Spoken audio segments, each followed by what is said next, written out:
Баршаңызға қайырлы күн. Сіздермен Айгерім. Бүгін мен сіздерге сондай дәмі ауызда еритін осындай чак-чактың рецептін ұсынамын. Осындай дәмді чак-чактың рецептісі керек болса, видеоны соңына дейін қарап, каналыма тіркеліп қойыңыздар. Бұл чак-чактың құрамына санаулы ғана ингредиенттер кетеді.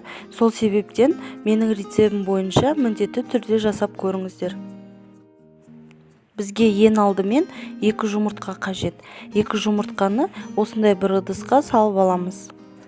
Егерде жұмыртқа кішілеу болса, онда 3 жұмыртқадан илеген дұрыс. Енді кезекте осы жұмыртқаның үстіне 1 шай қасық қант қосамыз. Және де сәл ғана шым-шым тұз қосамыз. Енді барлығын жақсылап қолымызбен араластырамыз. Бұл чак-чактың құрамына ешқандай қопсытқыш немесе ас содасын қоспаймыз. Себебі біз чак-чакты тек қана жұмыртқаға илегендіктен, ол өзі көтеріліп, солай көпіршік болып піседі. Ендігі кезекте ситадан өткізілген ұнымызды 2-ге бөліп, осылай қамыр илейміз. Видеода көргендеріңізде біз тек қана жұмыртқаға илейміз, ешқандай сүт немесе су қоспаймыз. Мінеки ұнымызды осылай 2-ге бөліп салып аламыз, және де барлығын біріктіріп, осылай қамыр илейміз.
чакчактарымызды осылай сүзіп аламыз.